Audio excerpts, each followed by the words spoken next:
Për të parë programin me Mbrëma Yje, mjafton të bëni subscribe në kanalin Arbana Osmani në YouTube. Ky emision mundësohet nga Vodafone, Ujë Qafshtama, Konad Albania.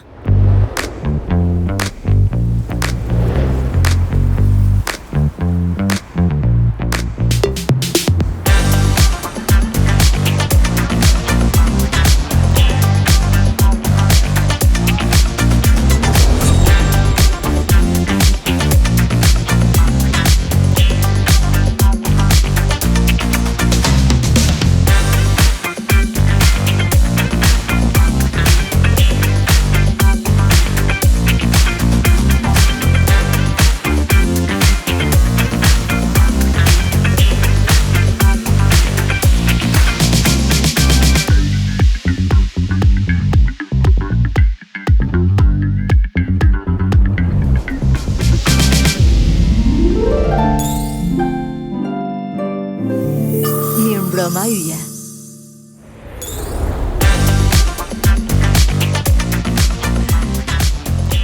Princ Leka dhe Blerta. S'kam patur asnjëherë një princ në shtëpinë time. Ja, hera parë. Kënaqësi e madhe që t'ju njoh. Mirë se vjen Blerta. Faleminderit për ftesën. Mirë se vjen Princ Leka. Faleminderit. Edhe jam shumë e lumtur që jeni sot këtu. Si jeni? Mirë, si shkoi rruga? Shumë mirë. Besoj ishte familjare rruga për ty apo jo? Patjetër, unë kam jetuar në këtë zonë. Më the? Kam jetuar në Vishtje, edhe është një nga zonat më të bukur. Është vërtet bukur. Është freskët, është bukur, është ajri pastër dhe është ndërtuar pafund. Dhe jemi shumë afër Tiranës. Dhe jemi shumë afër Tiranës. Është një lagje Tiranës, është shumë bukur. 20 minuta larg. Edhe urime për rezidencën. E shikon të pëlqen? Po. Tash nuk ka rezidenca tuaja.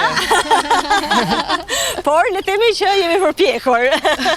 Urime. Faleminderit shumë.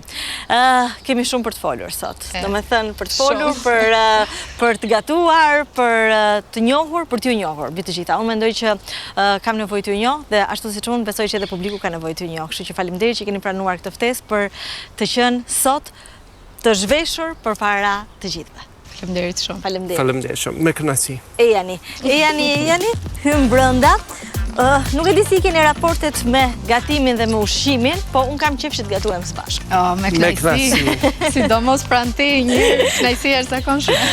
Faleminderit shumë. Unë dua që të gatuem së bashku për princin Blerta, kështu që do më ndihmosh, a? Do japim më të mirën. Do japim më të mirën.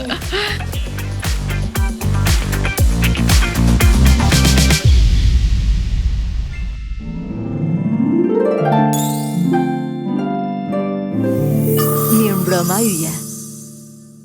Tani unë jam shumë i lumtur që jeni këtu, po kisha edhe pak siklet, sepse do duhet t'ju impresionoja me shtëpinë, me ëmbëlsirat dhe t'ju impresionosh, besoj ty Leka, nuk është fort e lehtë se jam e sigurt që ti je rritur në shtëpi shumë të bukura, me ëmbëlsira shumë të mira, me gatime shumë të mira.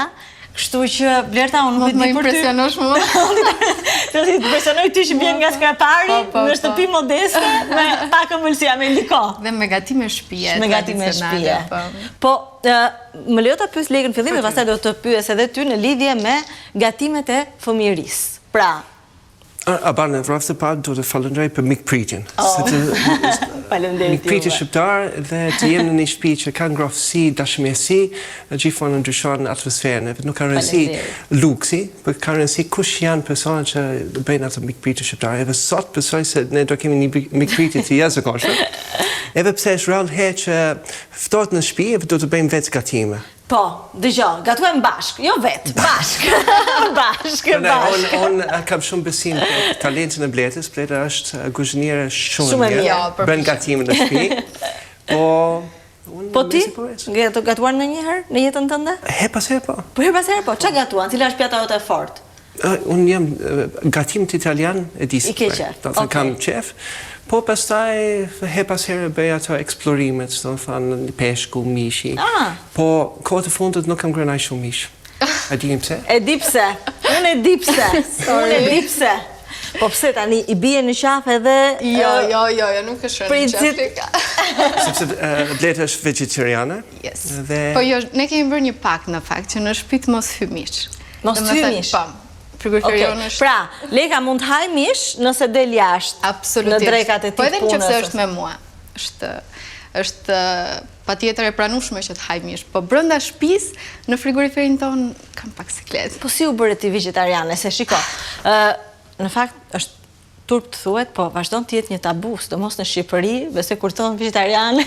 Është si ta ai filmi, ke parë filmin My Big Fat Greek Wedding që i thot E di ma kujtojnë gjithë atë. What do you mean you don't eat no meat? I'll cook you lamb. Edhe të mendosh, jam nga Skrapari, lindur rritur në Skrapar, dhe jam nga një fshat që quhet Repel.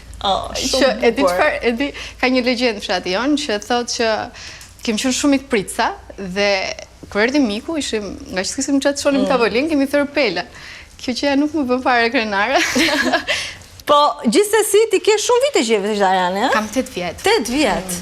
As një cop mish në gojë. As gjëra peshku as gjë. As peshkun. Sepse më ke thënë që jesh me lidhur me kafshët. Me kafshët, me natyrën, thjesht nuk dua që zgjedhja ime, domethënë zgjedhja e pjatës time të shkaktoj vuajtje tek çfarëdo lloji gjallëse. Pa ka qenë vështirë transicioni për ty? Jo, as pak. Jo. As pak. Ka qenë shumë e thjeshtë sepse unë nuk kam qenë, nuk është e haja shumë mirë. Okay. Ka qenë një gjë shumë natyrale, graduale, po mbi gjitha më ka dhënë shumë paqe. Po është e vështirë në Shqipëri, ama që të gjesh pjata vegetariane në restorante, apo jo? Është në Tiranë deri diku mund të sajohen, po kur shkojnë për rrethën Skrapar, besoj që avokado dhe gjëra me vete. S'do hash mish? Po prindrit? Është çuditshme. Jo, prindrit po. Prindrit, gjithë familja ime, madje shpeshherë më thonë që e duke bërë, se i duket si e çuditshme, sikur nuk ushqehe mirë, por në të vërtetë kam bërë gjitha analizat, çdo gjë është mirë. Çdo gjë është okay. Unë ushqem shumë mirë. Si reagove ti kur morë vesh që Blerta ishte vegetariane?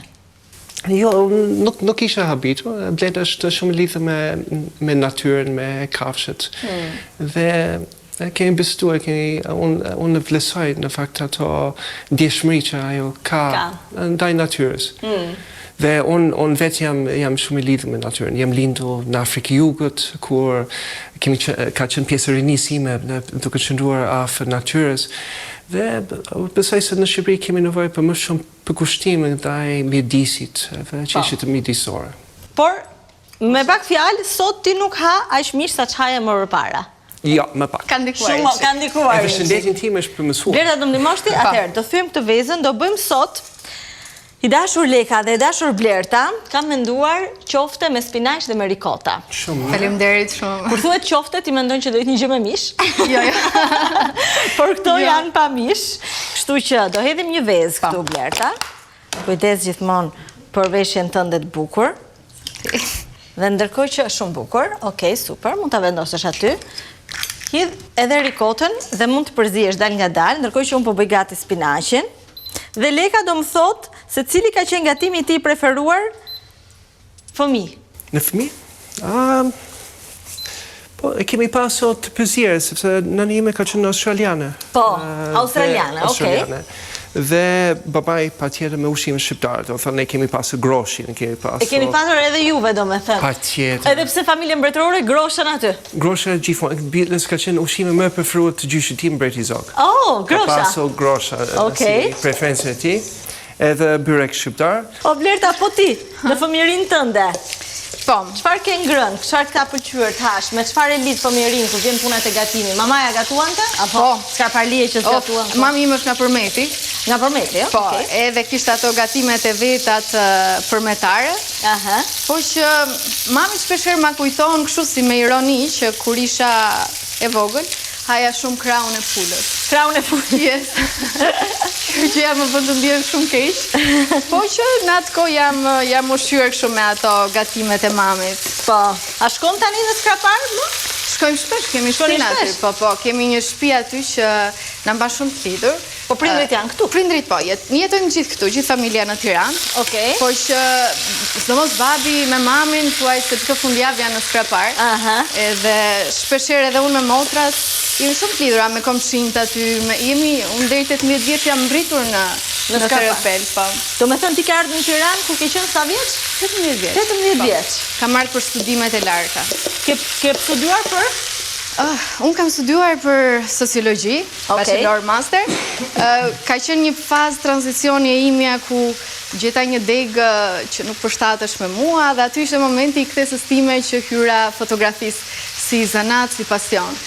Kam studuar për fotografi diku tek 6-7 muaj një kurs profesional. Edhe fotografia pastaj më ka ndjekur gjatë gjithë procesit tim të studimeve 5 vjeçare në Tiranë edhe kur mbarova studimet dhe mora të diplomën, thash vetes time që unë e di se çfarë dua dhe unë e gjeta e zbulova pasionin që unë kisha edhe Shumë bukur Leka. Ndihmoj pak.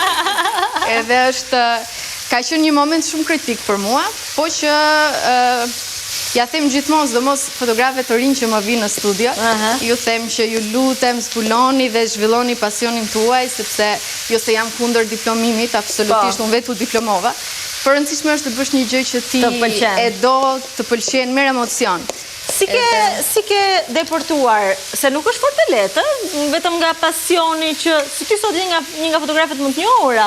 Faleminderit. Po, realisht, në Tirana ka plot mundësi dhe të vish nga një rreth dhe të deportosh në kaq pak kohë nuk është. Ka qenë shumë e vështirë. Unë fillimisht ja kam nisur, mendoj se si gjithë, me punë të papaguar, punë vullnetare, vetëm ju lutsha njerëzve, hajde t'ju bëj foto, një set fotografik, pastaj me pagesa tepër minimale që është qesharake nëse do t'i përmend tani, po që ka qenë e kam patur gjithmonë pasionin dhe dëshirën se e kisha gjetur atë dritën që më tërhiqte, që ishte arti i fotografisë. Dhe sot më jam shumë e plotësuar me këtë pasion që është edhe punë edhe pasion në të njëjtën kohë. Ti vazhdon ndërkohë, kjo është një full time job për ty, pra është një punë me kohë të plotë, unë kam parë shumë të impenjuar, qofte edhe projekte artistike, po qofte edhe në gëzime familjare dhe për këtë dua të të pyes, a mendon se ka në Shqipëri një lloj paragjykimi për artistët që le të themi praktikojnë artin e tyre në gëzime familjare? Pra, kameraman dasmash, fotografe dasmash. A ndjen ti këtë? E ndjej her pas here. Do me thënë, shiko, në qofse varet edhe nga njerëzit me cilët bashkëpunon, me klientët që ti ju thua po, por që është një paragjykim në mënyrën se si trajtohesh, qoftë nga stafi lokalit ku ti je dhe kryen një shërbim artistik, sepse unë realisht nuk të quaj punën time. Po. Jemi disi të paragjykuar kuptimin që fotograf dasmash, po jo, për mua unë së ndih fare kompleks këtë pjesën, personalisht, sepse varet shpirt. Leka, ti merr pjesë ndonjëherë në punët e blertës, pra kur ka unë për të fotografuar, kur ka ndonjë projekt, a je ndonjëherë aty apo e lë tërësisht? Abane, unë vlerësoj shumë që blertë është shumë e dedikuar punës së saj. Do thashë diçka që ajo ka kriju vetë, është pjesë e jetës së saj dhe patjetër që është lovshme sepse blertë punon është workaholic në anglisht, të themi, që ajo punon ditë dhe natë. Do thënë deri në orën 5 mëngjesit mund të gjejmë blertët brapa kompjuterit saj ose në shtëpi ose në studio duke punuar.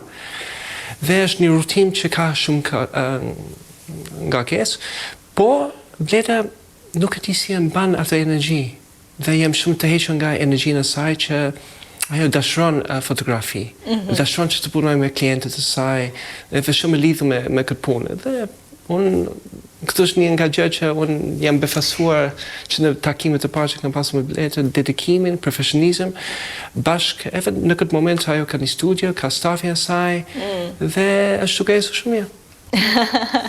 Kemi hudrën me vetën që kemi hudrën.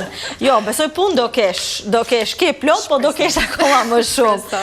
Ndërsa, Lek, a mund të të pyes për një ditë tënde, cila është një ditë e jotja rutinë, cilat janë impenjimet e tua të zakonshme? Aban, të tregoj një sekret? Po. Unë kam filluar të ecë vetë me makinë. Okej. Jetën time kam pasur me shofer, kam ecur. Dhe këtë liri që kam përfituar që ecë bashkë me blertën ose pas herë marrë në vajzën Gjerodinën bashkë me vete, bëjmë udhëtime dhe këtë liri është shire shumë. Po jeton një jetë më normale që kur ke njohur blertën, më normale në kuptimin më afër njerëzve? Unë kam përshtypjen që kam ndryshuar krejtësisht. Jam bërë... Çfarë ndryshoi kjo vajzë te ty? Çfarë bëri kjo? Cila ishte magjia? Qetësia. Qetësia. Lumturia, komunikimi. Janë shumë elemente që janë të domosdoshme në një qift. Po ty? Apo se Vetëm probleme që si o bledus. Astin që kërësisht të kundët. Ja. Bëje pyetjen Arbana, jepi. çfarë të bëri ty për vete?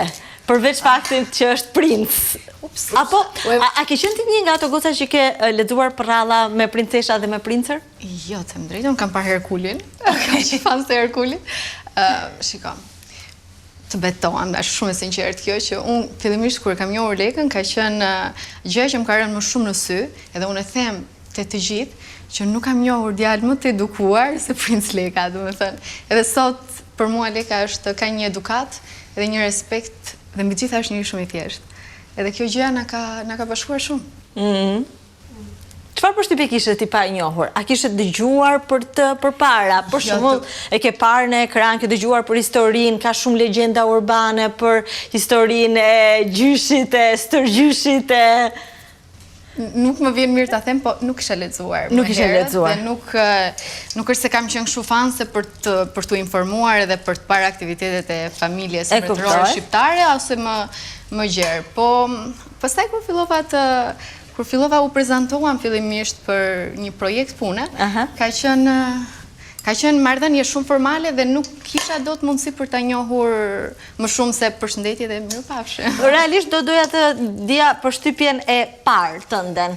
Domethënë, përshtypja e parë ka qenë e para fare kur i kam të dorën që nuk ka qenë shumë kohë më parë.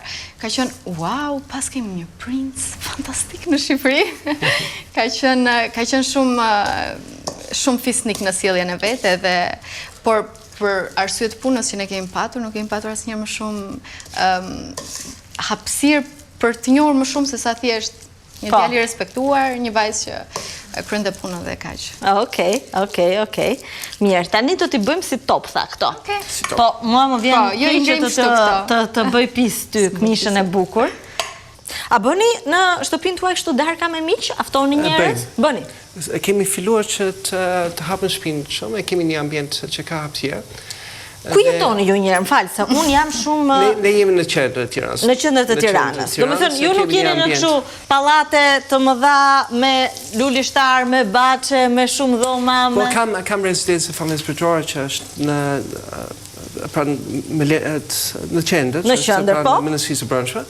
Po, në këtë moment kemi vendosur të qëndrojmë në një ambient privat. Okej. Dhe është fantastike, sepse ne menaxhojmë çdo gjë vetë, se kemi bëjmë atë gatimet, ftojmë miq në shtëpi. Okej. Dhe fatmirësisht kemi një jetë shumë social. Të pëlqen më shumë ky apartamenti që po jeton tani se rezidenca mbretërore? Rezidenca mbretërore është funksionale për punë, për angazhimet, për mikpritjet zyrtare. Kurse unë mund të rinë në çdo ambient me vletën dhe ndej veten time në shtëpi. Nuk kam nevojë për një ambient. Nuk e pas kemi ditë që kemi dhe kaq romantik princin, se mirë të edukuar, po romantik. Po jam i sinqert në këtë. Gëzuar? Gëzuar. Mirë se erdhët, edhe shumë faleminderit që keni pranuar ftesën. Ju shkoftë mbarë çdo gjë. Faleminderit shumë. Okej. Ja verë shumë mirë. Fantastike Injo. Shumë mirë. Arbana, ti nuk e dje për ere, po unë të kësha sjellë raki skrapari të babit. Është rakia, për babit. Po është rria të ta sillin goca. Është raki skraparit e bërë nga babi im. Në fshatin ton Therepel, po. E bën babi jot? E bën shumë të mirë. Do me thënë, shpesherë, unë gjithmonë në studio kam raki skrapari, kur vin klient, edhe në fund, ose kur e pim një gotë verë, në fund fare është si një shot sa jo rakia. Është me një rakia të verë. Është një listë krenarie, është. Shumë faleminderit. Okej, kjo është se ka dy versione që babi më ka bërë. Kjo është raki tipike. E kemi edhe këtë pastaj që është kështu. Kjo është mbajtur në en lisi, druri, edhe ka marrë atë, po, ka marrë dhe ngjyra. Shumë faleminderit. Sa mirë. Si kujtim. Njërin do ta hapim bashkë, njërin do ja çojmë babit, natyrisht. Edhe unë ndërkohë kam sjell një kujtim, një album të familjes mbretërore. Të mbretit zog. Shumë faleminderit. Është shumë e veçantë se ka fotot. Po, është shumë e pasur me fotografi të arkivës. Botimi cilit vit është? Do t'jetë për para 5 vjetësh? Për para 5 vjetësh, okej, apo e hap tash Do të ndihmojnë nëse të doni. Shumë interesant. Është në gjuhën shqipe dhe anglisht. Në të dyja gjuhët. Dhe Dëgjoj, ka shumë kuriozitet për mbretërin Zog, edhe nga të huajt. E shikoj që ka shumë kuriozitet për historinë, shumë bukur. Përshkruan një Shqipëri ndryshe. Përshkruan një Shqipëri ndryshe. Arbane, unë e di që në rrjetet sociale ka shumë keq kuptime, ka shumë narrative, sepse Shqipëria ka përjetuar 50 vjetë komunizëm. Po, unë dua që të vërtetë gjyqi tim të dalë në parë. Ai ka qenë themeluesi i shtetit të parë shqiptar, ka dedikuar gjithë jetën e tij për Shqipërinë, për shqiptarët. Dhe kemi detyrim që të mos harrojmë jo vetëm mbreti Zog, po gjithë ato familje që ka dhënë kontributin e tyre për themelimin dhe pavësinë e Shqipërisë. A ndjesh ndonjëherë i lodhur nga dyshimi dhe kontradiktat dhe kontroversialiteti në rrjetet sociale në lidhje me familjen tuaj dhe në lidhje me të shkuar në familjes tuaj? Tani, unë asnjëherë nuk prekem nga mendime ose shprehjet. Po. Sidomos të fushën time, do të thonë çdo koment është informacion. Po. Edhe sot informacioni ka më shumë vlerë se sa floriri. Po. Të di mendimet pozitive dhe kundër. Po. Po, patjetër që ne kemi detyrim të sigurojmë që të faktet dhe arkivet e shtetit janë të hapur. Ajo që është diskutueshme edhe është vendosur në diskutim është që mbreti Zog ka pasur vetëm rrogën e vet, edhe patjetër që Sa e ka pas rrogën mbretit tani, se kjo është çështja. Nuk e di sasinë ose sa ka qenë vlera saktë, po dihet që mbreti Zog ka marrë një rrogë që ishte për buxhetin e oborit. Po. Do thënë me atë rrogën ishte detyruar që të pagoj ministët, stafin, oborin, detyrimet e shtetit dhe të gjithë obligimet që ka pasur obori mbretëror gjatë kohës së mbretërisë. Që do thotë që nuk ka qenë vetëm një rrogë individuale, por ka qenë një buxhet me fill për menaxhimin e familjes mbretërore dhe oborit mbretëror të shtetit. Familja mbretërore jon në asaj kohe jetonte në luks, notonte në luks, kishte shumë shërbëtor, kishte shumë kuzhinier, kishte shumë shërbyes. Në krahasim me vendet e tjera të Evropës, jo. Jo, okej. Do thënë Shqipëria ka qenë tepër modest. Pallati mbretëror i Shqipërisë, mbreti Zog është njohur që vetëm mbret që ka jetuar pa pas një pallat. Dhe pallati i mbretit është ndërtuar përfunduar mbas pushtimit të Shqipërisë. Do thënë pallati mbretëror, që është pallati i brigadëve, ishte projektuar në 36 nga mbreti Zog, nga familja mbretërore. Por për shkak të luftës, mbreti Zog ishte duke pritur për lindjen e babait tim me 7 prill 39 dhe nuk arriti të jetojë asnjëherë në shtëpinë e vet. Dhe pallati mbretëror shqiptar ka qenë Akademia e Shkencave. Okej. Që është tamam në qendër të Tiranës, edhe si ndërtesë është tepër modest në krahasim me ambientet me ndërtesë që janë sot në përbot. Këtu sepse familja mbretërore ka qenë një familje mbretërore lindur nga shqiptarizmi. Po. Historia e familjes mbretërore të mbretit Zog, edhe familja Zogoli është 600 vjeçare, që ne kemi qenë pjesë e pushtetit, pjesë e angazhimit. Dhe lëvizjet të parë të pavësisë janë bërë nga stërgjyshi edhe gjyshi e mbreti Zog, që kanë qenë tepër të angazhuar, që janë vlerësuar nga Ismail Qemali, edhe prandaj angazhimi i mbreti Zog si ministër brendshëm në Kongresin Lushnjës së mbrapa ka qenë lidhur drejt për drejt historikisht me angazhimet e familjes Zogoli për pavësinë dhe independencën e Shqipërisë. Politika është shumë e polarizuar. Sa i përfshirë je ti në politikë? Unë mund të them që jam e përfshirë, po mbrapa skenës. Asnjëherë në sy të medias, edhe bilës, këtë intervistë që jemi duke bërë, ndoshta është intervistë e parë që jam duke bërë në Shqipëri për 7 vjet, 8 vjet. Vërtet? Fitë. Shumë i larguar. Kurse në mediat ndërkombëtare jam tepër. Je tepër aty. Bëj një pyetje shqiptarësh? Po më thuaj. Je me Partinë Socialiste apo Partinë Demokratike? Unë jam me Princ Lekën. Okej. Dhe unë kam fat që kam shumë dashamirës në të dy forcë politike që besojnë tek trashëgimia dhe historia e mbretërisë shqiptare. Forca politike që duhet ta përfaqësojë këtë vend. Unë kam përshtypjen që ne do të sigurojmë që personat, individët që janë me kapacitet, që janë të shkolluar, që dashurojnë këtë vend, jo për aspekte e fitimit personale, por realisht duhen të japin një kontribut, duhet të kenë përpare që atë të ecën përpara. Më thuaj emrat e 5 politikanëve shqiptarë që ti vlerëson më shumë. Unë shpresoj që pjesën e rinisë të politikës shqiptare të ecën përpara. Unë për shembull kam njohur prej shumë kohësh Piero Vengo, që është ministri i mbrojtjes së Shqipërisë.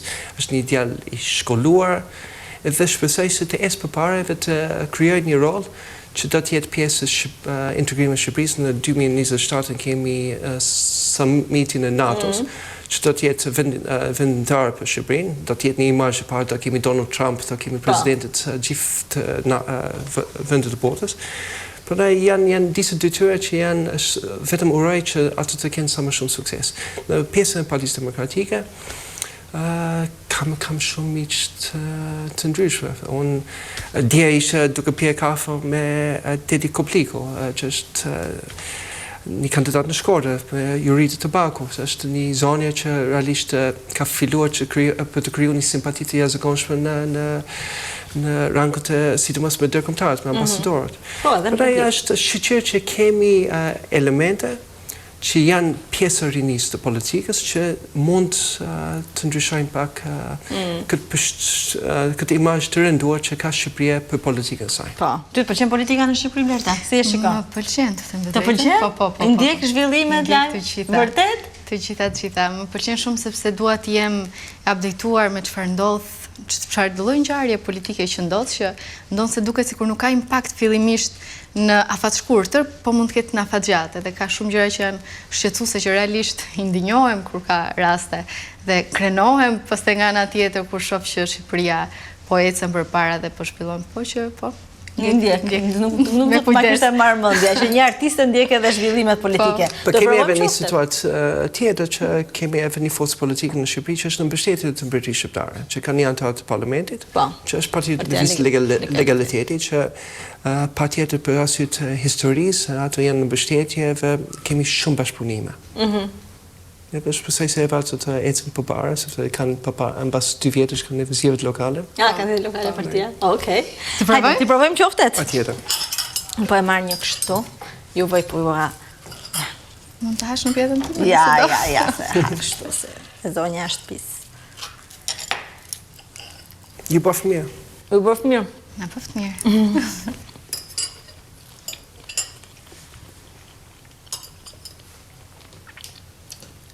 Shumë mirë. Do shë pak krip. Do dhe më shumë? Në pak. Do dhe më shumë, a? Unë do shë kam shumë qef krip. A di që thonë për kripën? Unë hes shumë krip. A di që thonë për kripën? Nuk e di a thonë në skrapar, por në dibër. Nëse nuk i het krip mjaftueshëm gjellës, nuk e do burrin aq sa duhet. Ashtu? Unë i het. Do dalim jashtë? Po. Të reatohemi, të bëjmë një bisedë. Nuk kemi në kopë një kopësht të bukur mbretëror, por kemi një kopësht gjithsesi lezetshëm modest. E jani. Marrim dhe verë.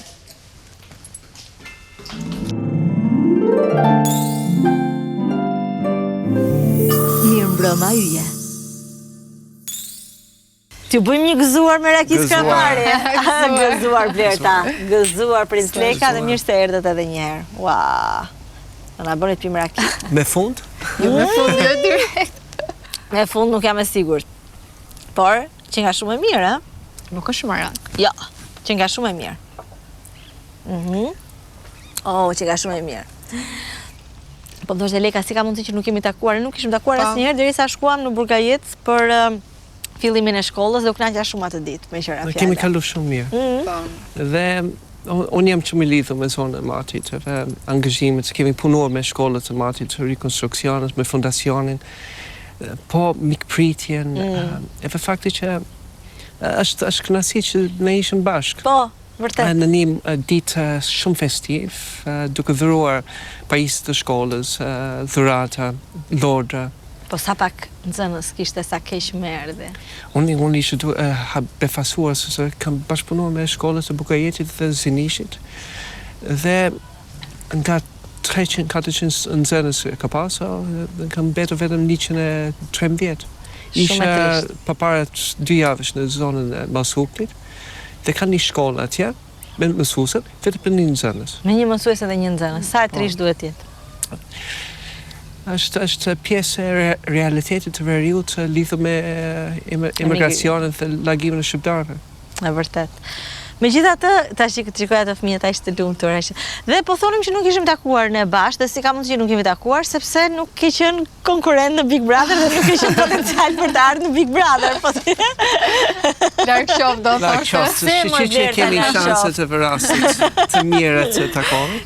Jo, jemi shumë mirë këtu ku jemi. Jemi shumë mirë. Megjithatë, më shumë se ndoshta një konkurrent ose fitues i Big Brother, ti ke qenë në vëmendjen e të gjitha mediave për gjatë muajve dhe një vit e gjysmë. 20 vjet të fundit. 20 muajt e fundit. No, 20 vjet të fundit. 20 vjet e fundit, le të themi po, por sidomos gjatë 2 viteve të fundit ishte njësruar dhe shumë i komentuar për jetën tuaj private. Nuk po them vetëm jetën tënde private, po them për jetën tuaj private, sepse të dy bashk ju keni qenë të shënjestruar nga mediat, po them për të komentuar dhe për të diskutuar.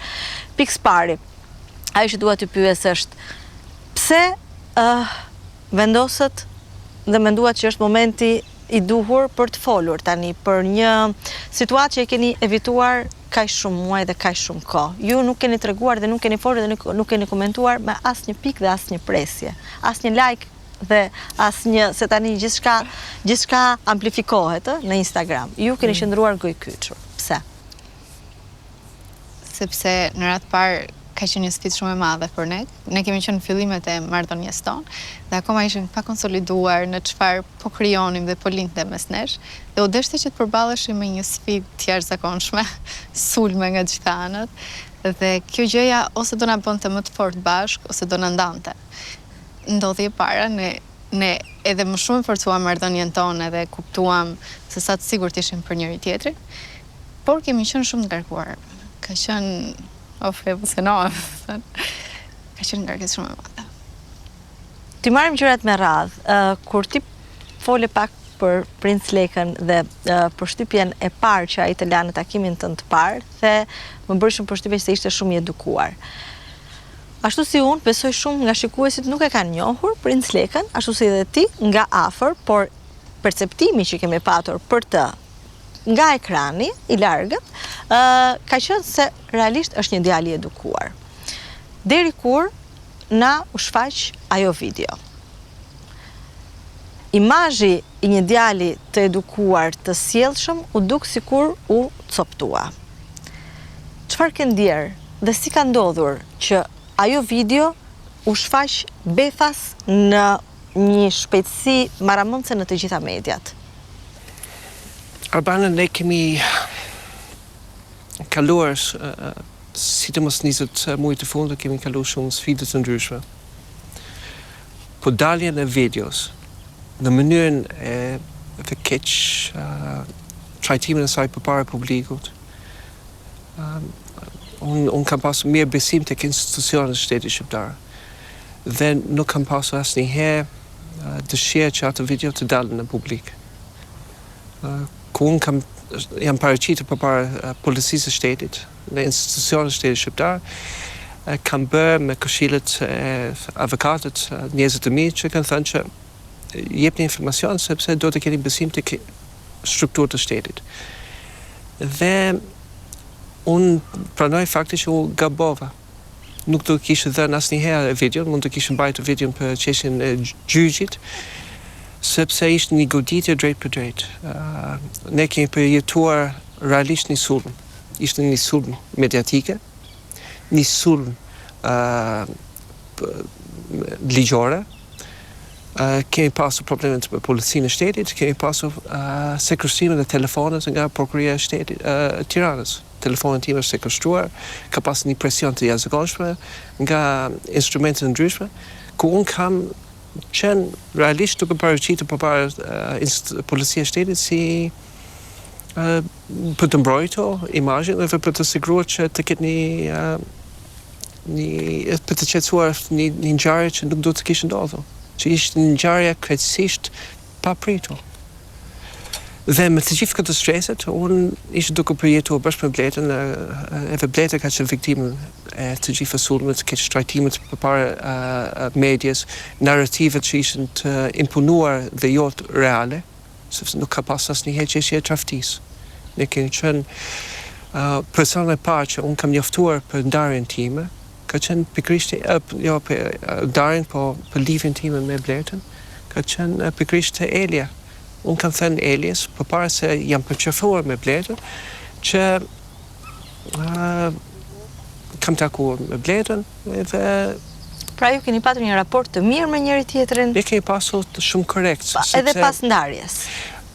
Arbana, ndarjen time ka ardhur me fazë ndryshme.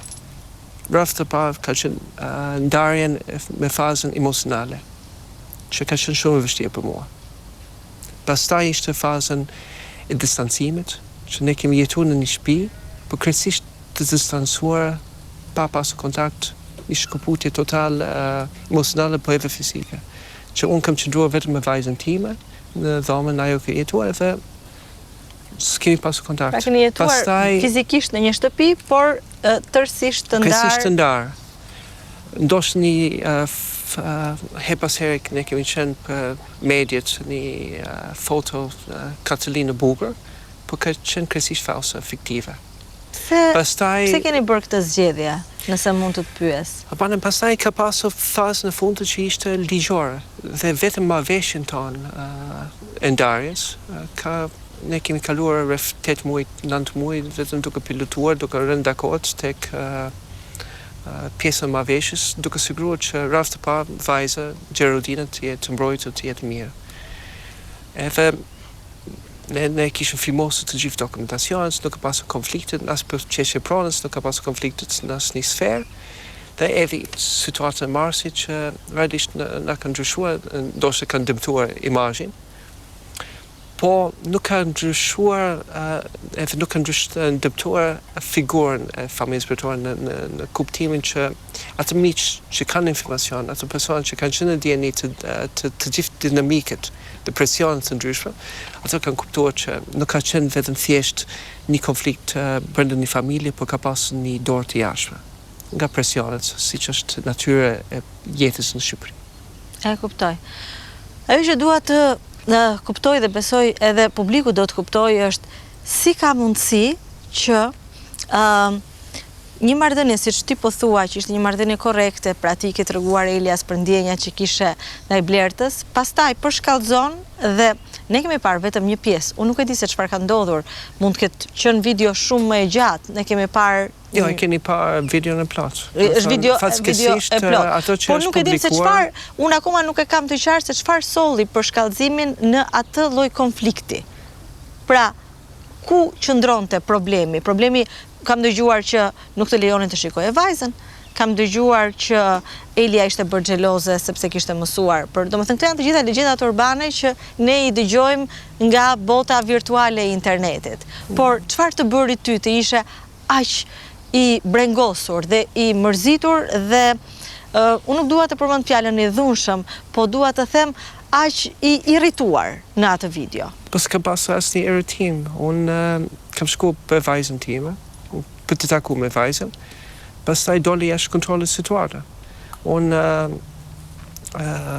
kam bërë çdo gjë që të shmang situatën. Edhe momenti pa që filloi acërimin, i thash shefi administratës o Blerë Blertore, ju lutem largoni vajzën me njëherë, sepse situata po del jashtë kontrollit, të lutem largoni që të shqetësojmë situatën. Ajo nuk ka qenë aty prezent? Vajza ishte duke larguar. Dhe shqetësir që vajza ishte mirë dhe Arbana, unë e di që janë bërë fushatet për ish bashkëshorten time për të mirën e saj, janë kriju narrativet të nxituar, mund të them, po ka vetëm një viktim në këtë mes. Dhe viktima është Geraldina. Ajo është një vajzë e mrekullueshëm, ka shpjet, unë e dashuroj atë vajzë, po në asnjë mënyrë nuk do të kishte ndodhur një situatë përpara një realitet që ajo është vetëm një viktimë e këtë rraf. Unë e ndjej shumë keq që në momentet më të kritik që ne kemi pasur të gjithë këto problemet, vetëm pyetja që kam bërë vetes është ku është Geraldina, si është. Unë kam dëgjuar edhe në gjykat, narrativet të ndryshme janë shprehur. Fatmesisht nuk ka asnjë provë që nuk ka asnjë gjë që unë kam qenë e dhunshme. Do të thënë unë realisht s'ka pasur dhunë. Ti nuk e ke dhunuar ish bashorten tënde? As pak. Asnjëherë. As jashtë kamerave dhe as përpara kamerave. Asnjëherë. Asnjëherë. Këto mund të them kam bërë çdo gjë për të laguar. Po nuk unë kam shkuar atje me qetësi dhe ka qenë situatë shumë e tensionuar. Patjetër që kam atë maturinë, ndoshta nga shkolla ushtarake, ndoshta nga shtrenjtë, si të shmang. Goditje të gjë që ka ndodhur, po shqyqy që jam laguar. Dhe nuk është lehtë për të laguar nga shtëpia ime. Aty shtëpia ime janë objekte të familjes. Ajo është selia kryesore të familjes bretore. Dhe patjetër që unë kam bërë një marrëveshje për të mirën e vajzës, që për të siguruar që vajza të ketë një vend të sigurt që ajo mund të jetojë. Po akoma aty është shtëpia e familjes. Dhe duke laguar në atë moment, duke bajtë qetësi, sepse unë kam bodyguard, kam roje, kam gjërë, në qoftë do të thënë, unë kam siguruar që në asnjë mënyrë që të mos të kaluar situatës edhe shkallëzime situatës. Edhe unë besoj se këto ka qenë një merit që nuk është diskutuar në media, që ne kemi bajtur shumë të qetë situatën, sepse mund të kishte dalë jashtë kontrollit me figurët për persona të tjerë që mund të ishin angazhuar. Shqyqyr që kemi qenë shumë të matur, shumë të qetë, dhe tani kemi hyrë në një fazë tjetër që është mbrojtje ligjore. Unë patjetër që bile se prokurori i qeshjes unë njoh shumë mirë, çdo qeshje që ka pasur familjen bretore në Shqipëri, që në 2002 me kthimin e familjes bretore. Atëherë kemi pasur të njëjtin prokuror. Edhe unë e di që mendimet e tij për ne, qëndrimin, kushtet. Dhe jam shumë i zgënjur nga pozicionimin e trajtimit ligjor, po je i zgënjur. Jam shumë i zgënjur sepse tani të dalë unë kishe dhënë direktive të avokatët e mi që mos e shikoni qeshin tonë vetëm për mbrojtjen e Princ Lekës. Mbroni Elien, sepse është mamaja e fëmijës sime, do të thënë është mamaja e Gjerodinës. Dhe në asnjë mënyrë nuk duhet kemi pasojat. Po dihet që janë përdorur të gjithë mekanizmat për të lënë në shenjë. A nuk ka video të tjera, nuk ka kamera siguria, nuk ka një diçka që mund të vërtetoj të kundërtën? Unë kam bërë një pyetje zyrësi me avokatisë, si ka mundësi që kamerët e oborën bretore, ne kemi siguri, kemi kamerët ambientit, si ka mundësi që nuk janë marrë në konsiderat nga institucionet e shtetit. Dhe asnjë gjë nuk është me sa di unë nuk ka pasur interes nga anën e shtetit për të marrë në konsiderat. Unë nuk kam pasur akses të kamerës për të siguruar që të bashkëpunoj me institucionet shtetore. Këto ka qenë përgjegjësia ato që kanë jetuar në shtëpi. Pse e xhirove videon? Jam dje në një situatë që mendova që më mirë të kem një filmim, sepse unë kisha frikë që mos ishte një situatë krejtësisht sajuar. Edhe morë kamerën, hapë kamerën, sepse këtu ka qenë këshillat që unë kam marrë nga këshilltarët e mi.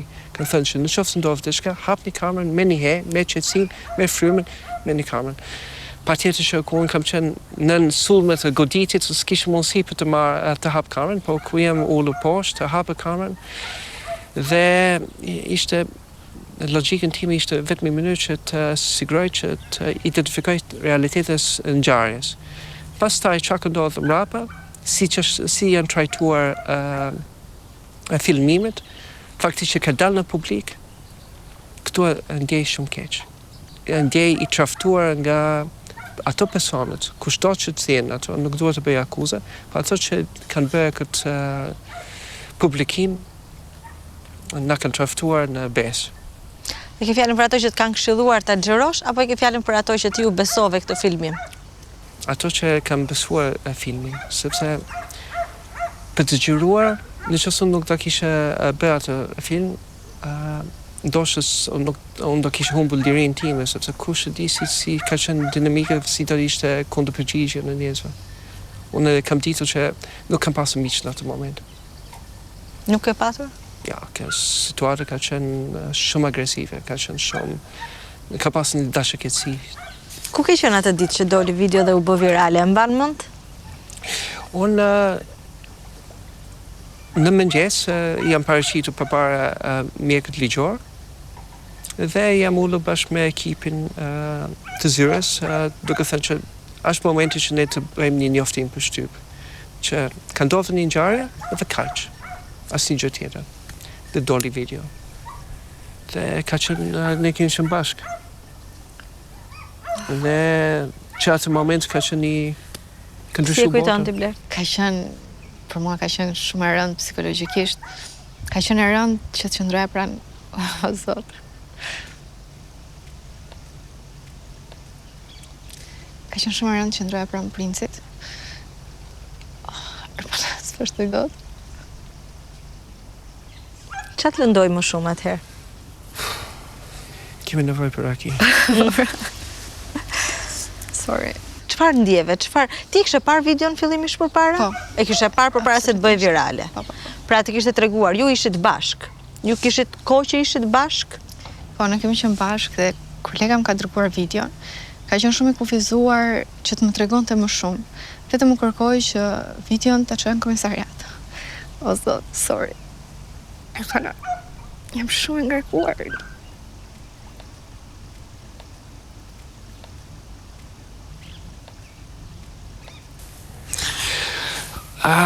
Albana nuk... Unë ndjej keq, jo vetëm për Bletën, po për të gjithë. Nuk është imazhi që unë kam dëshirë të ketë për familjen time. Unë nuk dua që vajza ime kur të rritet, të shikoj ato pamjet në media. Unë me njëherë fola me një mikun tim në Francë, dhe kanë thënë të lutem, angazhoni, dhe hiqni këtë video nga rrjetet sociale, bërë një kontratë, me dhënë me një kompani franceze që merret me të drejtën e autorit, the right of publication, dhe kemi hequr mbi 14.000 herë. Ka qenë virale. Dhe ka qenë një situatë që ne kemi qenë fokusuar që të mos trajtohet situata vetëm në interesin tonë për të gjithë. Sepse realisht kam bërë videon me këshillet këshilltarët e mi në një moment kritik, që kam menduar që do kishe pas mirëbesim. Po ku doli jashtë kontrollit, patjetër që më ka shqetësuar. Po si që thash, e vetmi person që unë më rakosëm edhe e duar që të jetë mirë, edhe sidomos ku nuk kam pasur akses informacionin, që ato ditët të vështira, pa pasur telefon, pa pasur komunikim, pa pasur duke pasur njerëzit çdo lloj njeri në rrjetet edhe në studiet mediatike, unë kam bërë pyetjes kush Geraldina, si është vajza ime, edhe nuk kam pasur informacion, ishte të merë. Unë nuk e di çfarë të bëj. Nuk e di si nëse keni përjetuar momente që të kesh frikë për personat që janë rreth. Edhe jam ndjesh shumë keq edhe për Elien, sepse patjetër që ka qenë një moment të vështirë, por nuk është imazhi e saj reale. Unë nuk e di çfarë ka sill ato moment, sepse nuk është diçka që kemi pritur. Unë ishim mbrapa një derë kur filloi sulmi dhe ka qenë shumë e vështirë. Pse u armiqësuat aq shumë? Shiko, ne proceset ligjore zgjatën shumë. Janë zgjatë, ne kemi pasur të vendosë në kontekst të kohës. Divorcimin, vendimi e fundit të divorcit ishte bërë në prill. Këtë ngjarje ndodhi në mars, mes marsit. Dhe unë nuk duhet të flas për Elien. Ajo është edhe vetëm me Leonit të uroj Elien një jetë sa më të mirë, sa më të gjatë, sepse jetën e saj të mirë do të jetë një jetë e bukur për vajzën time. Dhe vetëm shpresoj se ajo të gjej atë qetësi, atë paqe. Patjetër që unë nuk kam më kontakt, Edhe nuk kam dëshirë të kem kontakt. Nuk keni asnjë lloj kontakti as për vajzën? Asnjë lloj kontakti, ne kemi krijuar ato mekanizmat ligjore për të kontaktuar dhe për të hyrë në kontakt, po vetëm duhet që mbasinë e saj. Patjetër që do të jemi më shumë kujdesshëm nga faktorët dhe personat dashurkëse që janë në mesin tonë, që shtyjnë narrativet, ideët që janë as pak të vërteta. Si e ndjer nga narrativat e krijuara? Unë besoj se video vetë ka qenë shumë reale që unë jam laguar, kam bërë çdo gjë për të laguar. Nuk kam pasur dëshirë për të atësuar situatën më tej, po nuk më shqetëson çfarë thot mediat ose ideët, më shqetëson çfarë thot njerëzit që janë pjesë e familjes ime. Arbane, unë jam i bekur që kam miq të mirë. Shoqërinë time, miq që kanë qenë, persona që kanë qenë pjesë e afërt të familjes ime, të gjithmonë kanë mbështetur. Të gjithmonë kanë thënë që keni bërë vendime të duhur, sepse nuk mund të vazhdoni një jetë që ke pasur. Prandaj, në vendimet që kam bërë, unë jam i qetë. Okay. Po patjetër që ndjej ato trishtim që vajza ime do ketë një jetë më të vështirë për shkak e një situatë që ka dalë jashtë kontrollit. Edhe vajza, siç u thash, unë edhe kur jam ulur bashkë me avokatët, unë kam marrë një këshill nga një mikun tim në Amerikë. Edhe ka përjetuar një divorc shumë e vështirë, dhe tha prins Lega, duhet të mendoni që si do të jetë diskutimin tuaj kur vajza jote të jetë Geraldine të jetë 15 vjeçë. Si do të jetë argumentet, si do të jetë përgjigjet që do të jepni për jetën e saj. Dhe ku jam ulur bashkë me avokatët, ata më kanë kritikuar që jeni duke treguar shumë bujar në marrëveshje, duhet të shkoni më të heshtur, më të kujdesur. Kam thënë jo, sepse në fund të ditës unë do të jap një përgjigje edhe duhet të tregoj që unë jam treguar shumë korrekt ndaj mamait edhe familjes së vajzës ime. Dhe këtë ka qenë përgjegjësia ime.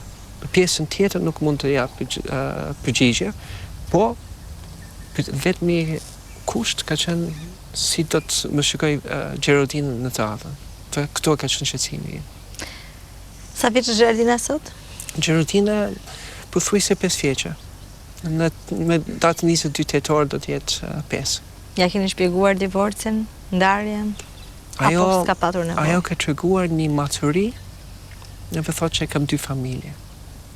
Dhe realisht e ndjej që ne jemi në harmoni total. Ajo ka një dashuri të veçantë për Blertën, do shumë Blertën. Dhe kemi gjetur atë harmoni. Patjetër që ka momente që ajo më bën doni gacmim më pyet pak për jetën si ka qenë përpara. Dhe kam qenë shumë i kthjellët në mendime, unë kam vendosur që të asnjëherë të mos gënjejnë. Ajo di që shqiptarët të bëjnë gënjeshtë të bardhë, dhe thotë do të jap një akolore se diçka, po jo. Kam vendosur që me vajzën time, nëse do të them një fjalë, fjala ime nuk është gënjeshtë, është gjithmonë do të jetë e vërtetë, sepse ajo ka nevojë për mirëbesim, do të ketë një person që beson. Dhe mirëbesimi për mua, kredibilitetin tim përpara vajzës, përpara familjes është kryesore për mua. Ka qenë e vështirë të menaxhoje aspektin psikologjik, të menaxhoje, të qëndroje afër, ndonse unë mundova maksimalisht të isha pranë princit, dhe shumë e vështirë për mua që të përfshihesha në një telenovel ku nuk e gjeja as pak veten në personazhin që më kishin vendosur. Ndjem shumë e prekur, edhe shumë e indinjuar me gjitha portalet, titujt, shkrimet abuzive, të pavërteta, të vërtetuara vetëm në... Nuk e di, askund, janë... Ka qenë shumë e vështirë, Arbana, ka qenë shumë e vështirë, po... Aktualisht jemi në një moment paqe, sigurisht që ndjej emocione dhe ngarkesë të madhe psikologjike kur flas për atë kohë, vërehet dhe pasqyrohet, po mendoj që tani jemi mirë, edhe gjithë gjëja kaloi. Unë Arbana duhet të kërkoj ndjesave përpara Blertës që në fillimet tona, realisht në fillimet tona, ajo ka përjetuar një situatë kryesisht pa merituar. Dhe unë të kërkoj shumë ndjes për të gjitha të sfidat të vështirësi që keni përjetuar. Nuk e di si mund ndoshta fjalët janë tepër të varfër në këtë moment, po më fal. Blerta, historia juaj nuk ishte bërë publike përpara kësaj video apo kishte dalë diçka në media flas? Në atë periudhë po kishte dalë diçka, kishte dalë këto aludimet e një telenovele spanjolle shumë të shëmtuar. Por ne nuk kishim dalë për të prononcuar për asnjë gjë sepse siç edhe thash, ne ishim fillimet tona. Ne akoma nuk ishim konsoliduar, jo se nuk ishim të sigurt për njëri tjetrin, por kishim dashur që vinte momenti i duhur, kur gjërat të sheshoheshin dhe koha të çonte gjërat në vendin e vet, ku ne të flisim dhe të rrëfenim atë gjën tonë, se si lindi, se si erdhi, por kemi qenë shumë të matur për të mos rënë prej asaj grackës mediatike, portaleve, çfarë tha, çfarë bëri like, çfarë komentoi, sepse ishim mjaft të dëndur në lajme që bëheshin ndaj nesh, kështu që po. A të ka penguar, të ka bezdisur fakti që ndërkohë që ju kishit një marrëdhënie me njëri tjetrin publikisht, Princ Leka nuk ishte bërë një deklaratë divorci, apo jo? Këtu ishte në diskutime, sepse unë kishe folur me staffin e oborit. Patjetër që bas këtë situatë kanë bërë shumë ndryshime në personat që janë në rrethim tim të ngushtë. Ka pasur nevojë për një riorganizim të brendshme të oborit mbretëror. Po në atë kohë ishte mendim që fokusoni që të marrani pjesën e marrëveshjes. Marrëveshja mes jush, mes Eljes, edhe për të mirën e vajzës më e rëndësishme, dhe pastaj bëni deklaratën mediatike. Dhe kështu ka qenë një marrëveshje që ne kemi bërë në konsultim me avokatët në dy palët që duhet patjetër që marrëveshjet të zgjaten. Asnjë gjë në Shqipëri nuk mund të ndodhë me njëherë. Sidomos që një marrëveshje që ka zgjatur pothuajse një viti. Duke diskutuar, duke folur çfarë mund të bëjmë, si do të jetë trajtimi i vajzës, sepse janë nënshkruar ka pesë marrëveshje të ndryshme lidhur me pronat, lidhur me edukimin për kujdesjen e vajzës, ka pasur edhe marrëveshje të tjera. Dhe në këtë direktive, unë do të jemi kujdesshëm edhe përpara ligjit, sepse pjesë e marrëveshjes është të mos hyjmë në detajet të marrëveshjes edhe pjesën e saj, po ka qenë domosdoshëm që të mos jetë pjesë e publikut.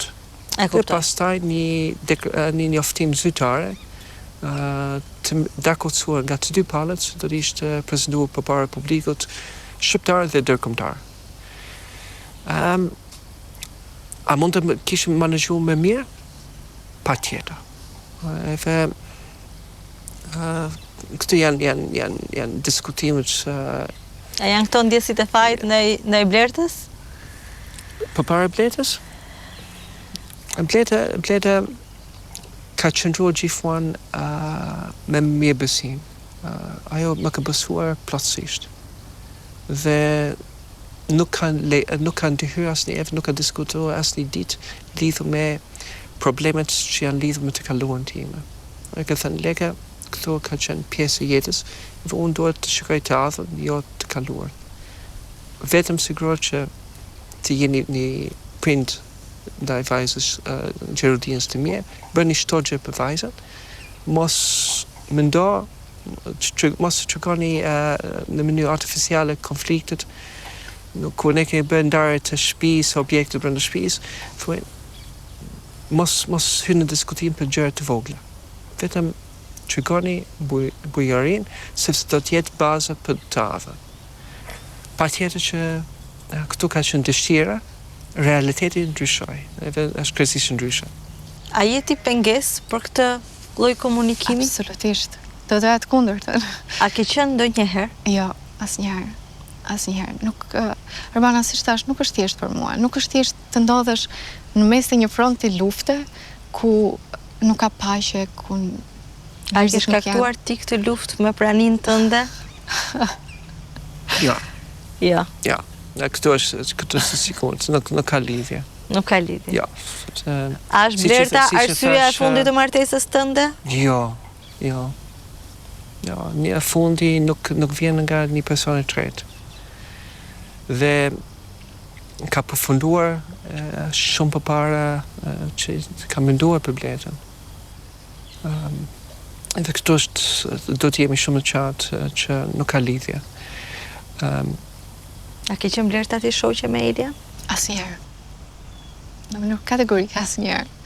E di që kjo është një nga ato elementet që e krijojnë telenovelën më interesante dhe sjell klikueshmëri më të mëdha në audiencë, por shumë abuzive që kanë arritur, kanë shpikur deri në këtë pikë. Jo, sinqerisht e them pas një lloj kompleksi, sepse kjo është e vërteta ime. Nuk keni takuar? Jo, e shikoj, ne kemi patur një marrëdhënie shumë profesionale. Po. Urbana, unë kam shumë klient. Jo me gjithmonë të jem shoqe ose shok. Unë sa herë që fotografoja te familja mbretërore për të sëmëncuar një kolegun tim, s'ka rëndësi s'po përmendem, ka qenë një raport tepër formal. Nuk kishe hapësirë, edhe sikur të doje, nuk kishe hapësirë që të bëhesh shok apo shoqe me ndokënd aty. Marrëdhëniet kanë qenë korrekte, formale, edhe asnjëherë nuk e kam menduar që mund të ngrihesh një fabulë e tillë. E pastaj kur u gjende në qendër të këtyre sulmeve, çfarë ndjeve, çfarë përjetove ato kohë? Habi. Zhgënjim, habi, nga ana tjetër, princi më thoshte gjithmonë, përgatitu. Përgatitu mund të kesh shumë sulme, mund të kemi të dy shumë sulme, sepse ishte një pikë delikate, një mbivendosje historish, që lehtësisht njerëzit mund gjenin hapësirë për të sulmuar, edhe për të hedhur balt, ndonse e vështirë Urbana që të merresh me çdo tillë portali për të dalë dhe për të shpjeguar të vërtetën tënde, sepse më duket një luftë dhe një betejë me mullin të erës, domethënë është nuk kam dashur që ti fokusohem kësaj gjës. Fokusi i të dyve ne që kemi qenë koherent në këtë qëndrim, ka qenë vetëm përqendrohemi te njëri tjetri, te ndjesia jonë dhe në gjitha tek e vërteta jonë. Dhe të betohem që nuk ka gjë më të paqet për shpirtin kur ti ke të vërtetën tënde, e cila të ndriçon, të bën të jesh rehat, të bën të kapësh përdore princin në rrugët e Tiranës dhe të dalësh pas një lloj problemi dhe kompleksi, edhe kështu kemi qenë. Pas sa kohësh keni rënë në dashuri me njëri tjetrin? Pra, keni bashkëpunuar, pra keni qenë, jeni njohur, po kur e kuptuat dhe si ndodhi, kush ja shprehu i pari? Ne kemi pas gjithmonë një marrëdhënie shumë protokollare. Unë kam qenë në punë, kam pasur streset e punës, ka pas një delegacion, kemi takuar dhe nuk ka pas asnjëherë në mënyrë komunikimit. Si që kemi stafin tuaj që këtu. Ju këtu me këta shumë të dashur. Shumë të dashur, jemi komunikueshë, po nuk ekziston, nuk kalot asnjëherë ato pjesën e protokollit që punë është punë. Dhe Blerta ka punuar brenda kornizës të stafit edhe komunikimit. Më vonë na ka bashkuar shoqëria. Edhe shoqëria përbashkët që na ka hyrë. Disa miq të përbashkët që kishin shumë kuriozitet të njihin, miq të mi që kishin kuriozitet të njihnin nga afër Princ Lekën, edhe ndonse unë se njihja, po thjesht më përdorë mua si mundësi kontakti që hajde ta njohim edhe ka qenë interesante, me gjitha kam në atë periudhë kohe unë jam ndjerë surprizuar që të njihja një Princ Leka ndryshe. Deri në atë kohë që njihja vetëm në aspektin formal të kornizave të një pune standarde fikse. Jam surprizuar shumë me karakterin, me humorin e hollë të Lekës, Me humorën ankes. Që vetëm unë nuk kuptoj. Edhe thjeshtësinë e tij. Kush e bëri hapin i pari? Albana nuk ka pasu intentions, nuk ka pasu një pikë synim që ne të jemi një flirtim, nuk ekziston të ato elementin. Dhe unë jam mësuar me rrjetet sociale, me komentuset të ndryshme që për ndoshta për natyrën e jetës time, ndoshta për idetë ideologjike, ose për politike, që kanë dalë me sharët, me ofendimet. Po ka qenë shumë e vështirë për Bletën. Edhe sidomos për Bleta ka qenë gjithmonë mbrapa karmës. Bleta ka pas një karrierë që ka punuar me disa forca politike, ka qenë tepër aktive, ka pas një jetë, por gjithmonë mbrapa skenës.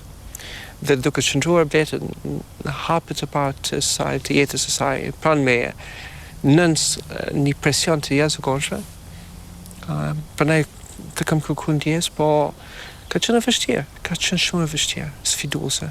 Dhe jam befasuar që Bleta ka mbajtur një qëndrim shumë dinjitoz, sepse ku ke tensione, ke situatët që janë të vështira mediatike, he pas herë përgjigje më e zgjuar është heshtja.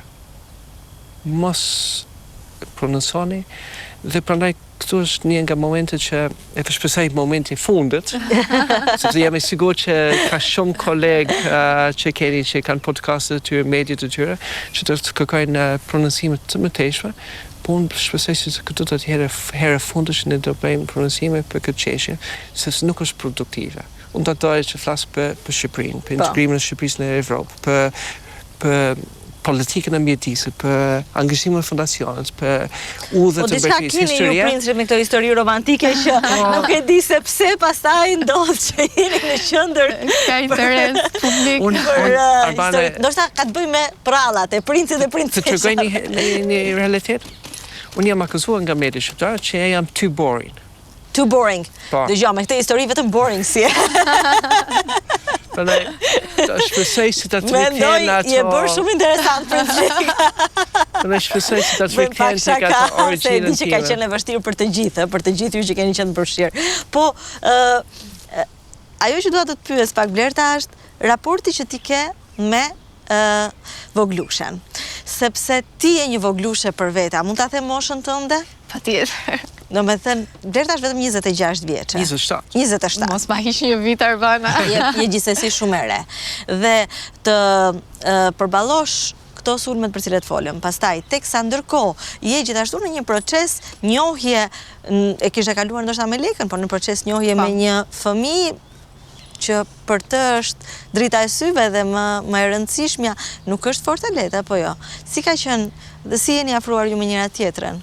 Geraldina ka qenë bekim, do me thënë, patjetër që është bekim i prindërve të vet, po në një farë mënyre dhe në shumë mënyra, e ndjej në shpirtin tim që ajo është fiks rrezë e drite, që i jep ngjyra, i jep harmoni, dhe më herët, përpara se këta të më bënin me fëmijë, nuk e kisha kuptuar se çfarë gëzimi sjell fëmia në shtëpi, edhe sa emocion, edhe sa të shlot, të betohem. Unë asnjëherë nuk e lej punën pas dore për asnjë arsye. Po kur marr një video call që është Geraldina, Elita, Arbri, Drini, është o zot, dua të jem aty dhe mund të lë çdo gjë tjetër. Megjithatë nuk është e lehtë për një familje shqiptare të mirëpres fëmijën e partnerit të vajzës. E kundërta ka ndodhur me familjen time. Si ka reaguar prindrit? E duan shumë. E duan, unë thash, Geraldina për familjen ton, them familjen ton celibashët, është sikur është pjesë e jona, pjesë siç është, siç janë edhe mbesa dhe nipërit tan.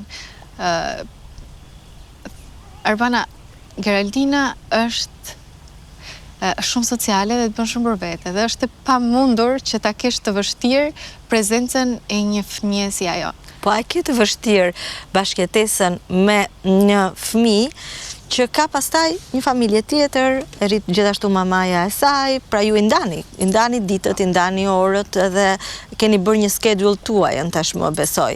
A është e vështirë kjo pjesë pastaj kur nuk keni komunikim me njëra tjetrën? Komunikimi është çelësi për çfarëdo lloj marrëdhënie të shëndetshme. Ka vështirësitë e veta, por personalisht, mbase duket shumë surreale ta them, po që ndjem shumë e lumtur dhe e bekuar për bekimin që Prince Leka ka dhe ka Geraldina. Vetëm lutem që të dy të kenë shëndet, të dy të jenë mirë. Domethënë, siç lutem për Prince Lekan, lutem edhe për atë. Është pjesë e tij edhe e dua Prince Lekën bashkë me Geraldinën. Por me që se po flasim për fëmijët, nuk e di është e parakoshme ta bëj pyetjen, një nga legjendat urbane është që ju po prisni një fëmijë me njëri tjetrin, a doni ju që ta zgjeroni, ta çoni një hap më tej lidhjen tuaj, a dëshironi që të keni fëmijë të tjerë? Kush do të flasë? Se si fjala e fundit të keni juve, ku vjen për krimin e familjes, po jo, unë kam dëshirë për një familje dhe për të vazhduar këtë bekim, të shpresoj se Zoti do të kemi në këtë drejtim do kemi fat. Nuk e di në çfarë jam eloquence në përgjigjen time, po jo, familja është e rëndësishme. Dhe diçka që kam vendosur është jam serioz me Bletën. Do vi momente që ne do bëjmë atë hapet e duhur. Asnjë gjë me nxitim. Po kam dëshirë për një familje. Dua që edhe Geraldina të ketë motrë dhe vlezër, në këtë drejtim. Pastaj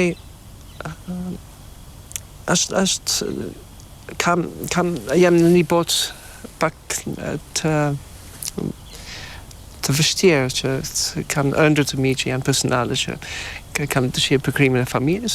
Pastaj kam obligimet edhe ndaj historisë edhe trashëgimisë së familjes bretërore që duhet të kemi një trashëgimtar sipas protokollit të mbretërisë.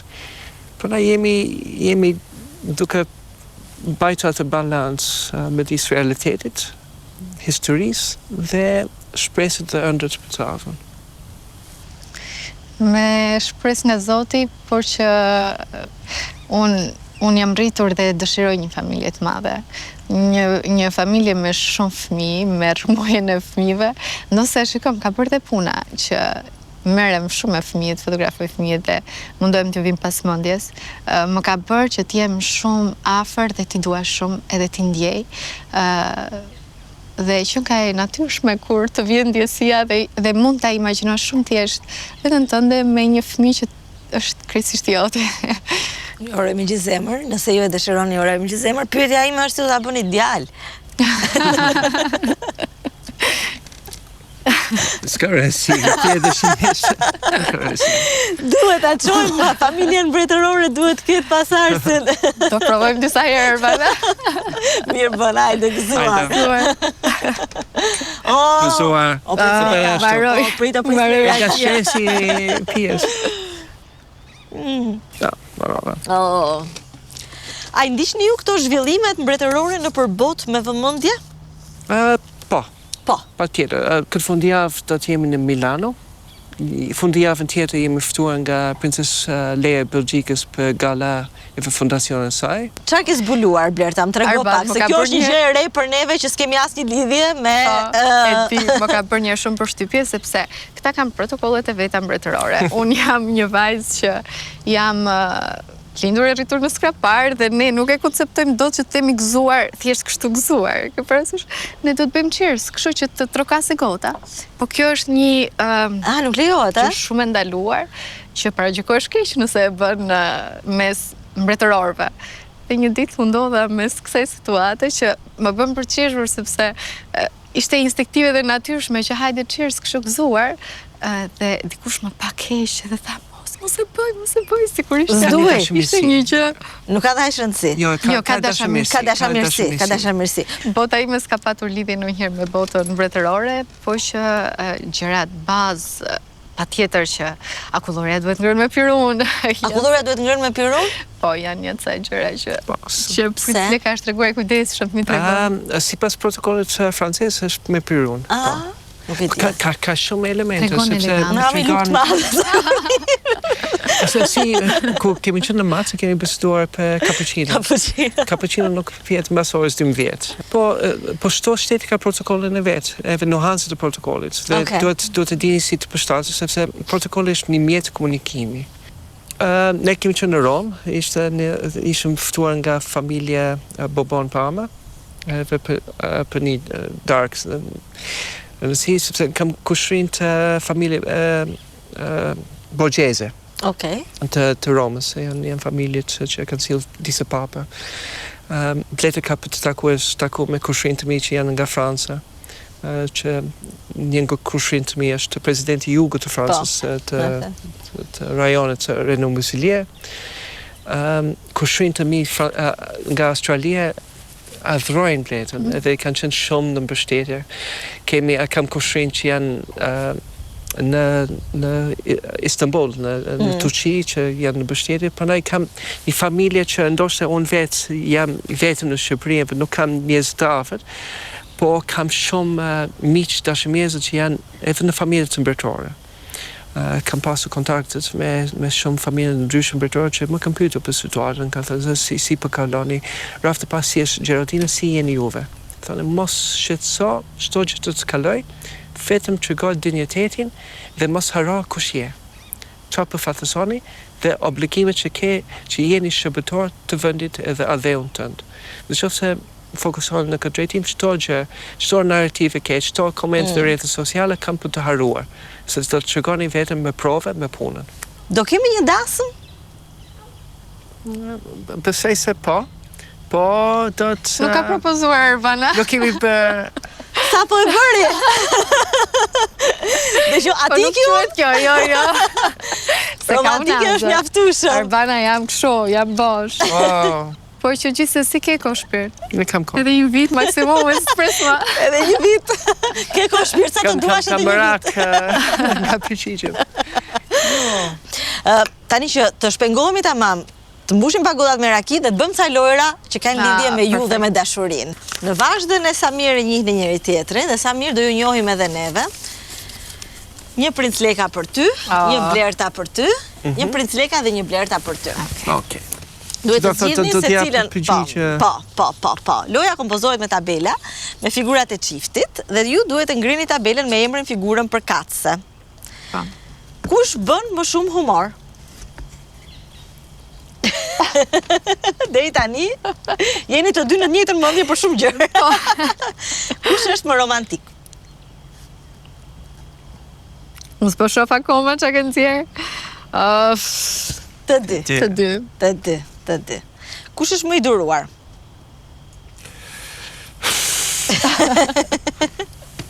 Po.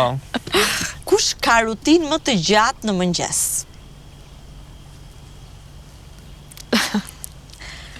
Kush zgjohet me humor të keq në mëngjes? Asnjë. Zgjoheni. Ne kemi diçka që në shoftë ne flejm me atësirime, zgjohemi kësisht të përqafuar. Dhe këtu është. S'tregu këtë gjëra shpirt. Jo, është një rregull që thuhet që nuk duhet flesh asnjëri zemëruar. Flini zemëruar? Ka raste, po flejm bashk. Edhe kur jeni zemëruar? Po. Kush është më rrëmujalxhi? Shpirt. Ja, unë jam i rregullt. Me rrobat e tua, qilët e dhëmagerit, se ka një taktik veçantë, domethënë që të mos duket e dhëma jonë qa ka aty në rrëmuj, i futan nga dhëmagerit, edhe përgjithsisht s'duken përgjithsisht. Po pse të duket blerta rrëmujalxhia? Po se Përgjigjem me mirë, po. Okej. Kush kërkon më shumë vëmendje? Okej. E kam në të shirë. Në qiftit, jo në publik. Okej. Kush ka më shumë fansa? Po pa diskutim një princ ka Shqipëria tash. Edhe blerta, Për kompensim. Jo, do të më kaloni me fansat. Se kam një pyetje tani për ty, shumë serioze. A ka patur në jetën tënde, goca dhe gra, që të kanë parë me iden e princit të kaltër? Kam pasur, keni fjallën për stalkers? Po, kam pasur. Është vështirë. Ta bindesh që... Jo, nuk është rrasht, do të thënë, kam pasur disa herë në jetën time, disa momente të vështira ku kemi pasur stalkers që bile se jam trajtuar edhe përpara ligjit duke kërkuar ndihmë. Sepse do të jeni shumë të butë, do të jeni shumë të mirë kulturshëm, por në tjetër vjen kur zgjat me vite, një dy person duke qëndruar, dhe ka ndodhur disa herë në jetën time, duke qëndruar jashtë rezidencës. Jashtë oborit? Jashtë oborit, duke të hyrë në obor, në ambientet private. Kush është më xhelos? Më xhelos? Unë. Pa diskutim. Ashtu, ë? Po, jam pak më xhelos. Pak. Si është për xhelozi, Blerta? Si është për xhelozin? Ka ato qëndrimet e veta, Arbana, që në qëfëse s'po të flet fare me gojë, diçka nuk po shkon, qëfëse s'ka shkojt asnjë mesazh, është një qëndrim i tij i heshtur që Blerta duhet veprosh, ti tregosh që s'ka se që për të bërë xheloz. Po është pak, domethënë derisa ti tregosh që çdo gjë është okay, ja ku jam, domethënë, jam me jotja. Nuk është i qetë, po nuk është se janë raste të shpeshta, mos eksagjeroj dhe unë tash. Po më se pak xhelozi duhet. Po duhet. Xhelozia është shprehje dashurie. Po. Dhe në një moment krejtësisht kritik në jetën time ku unë kam pasur mungesë besimi për jetën time, do të thënë emocionale, patjetër që ka pasur momente që Blerta ka parë pasoret e saj. Edhe nuk ka qenë as pak e lehtë për Blertën që të ketë një person që ka pasur momentet të vështira dhe është treguar shumë e duruar dhe shumë e dashur. Kush është më i pasur? Në mënyrë të shpirtit. Të dy është shpirt. Në mënyrë të shpirtit të dy. Dgjoj, princi ka Florinë, besoj. Ma tregoj çik historinë e Florinës. Jo. Sa Florinë keni tash dua të di. Janë me arka, Arbana. Me arka, me valiza. Arbana, ne jetëm në një realitet shqiptar kur qeshja e Florit është bërë legjenda. Jo vetëm në Shqipëri, edhe jashtë Shqipërisë.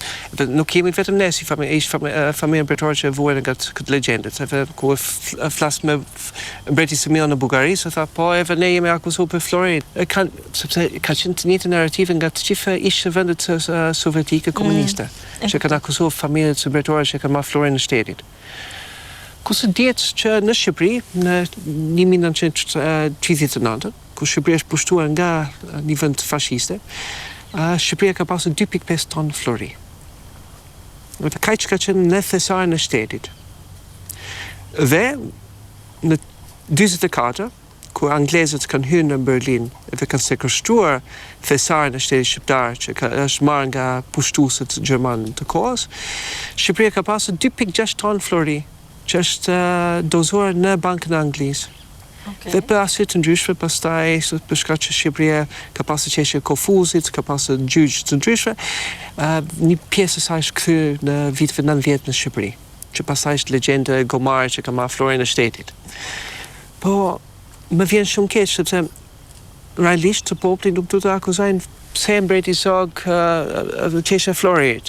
Duhet të kisha akuzuar pse nuk ka marrë florin e shtetit. Pse ka lejuar që këtë florë e shtetit të ishte marrë nga një vend pushtuese që ka marrë.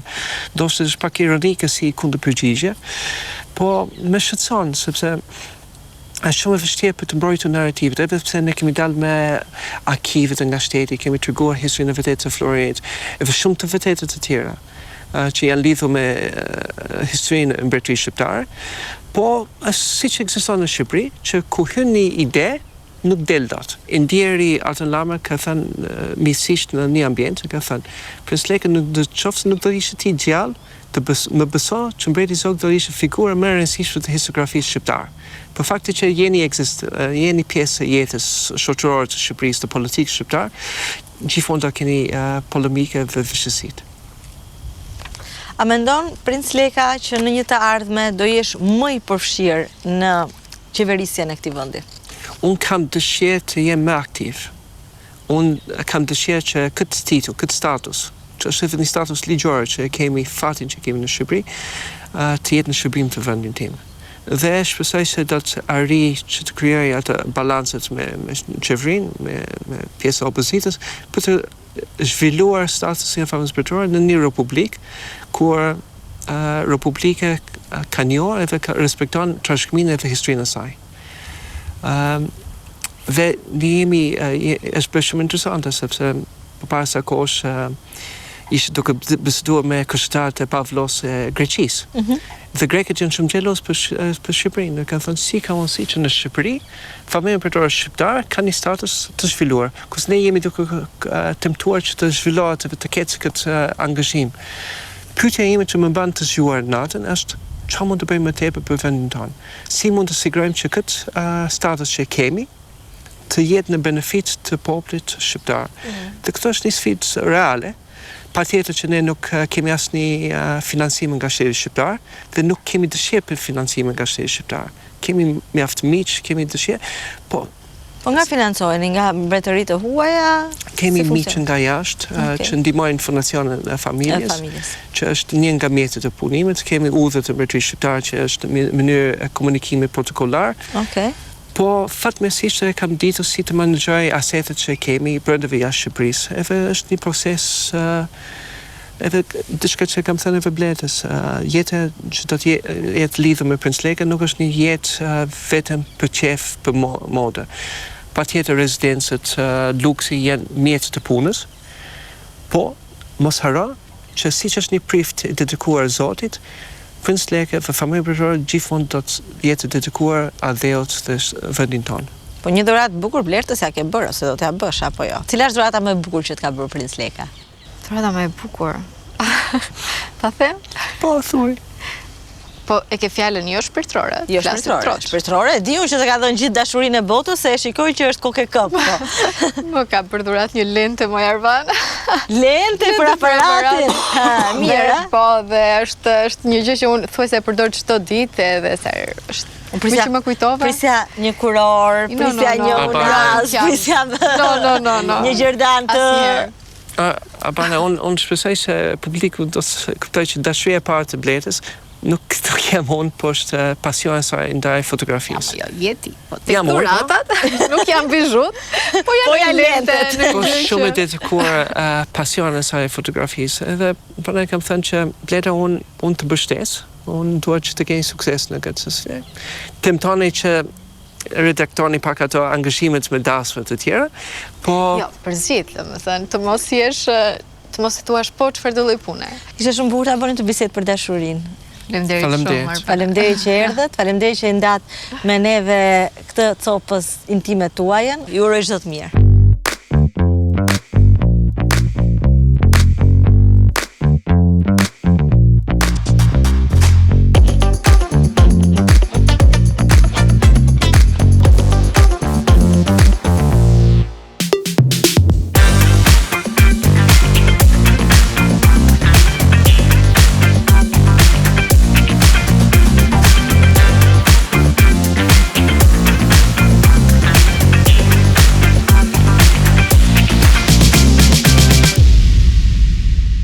Ky emision mundësohet nga Vodafone, Ujë Qafshtama, Konad Albania, Gjotto Karni, Obu Store. Për të parë programin me mbroma yje, mjafton të bëni subscribe në kanalin Arbana Osmani në YouTube.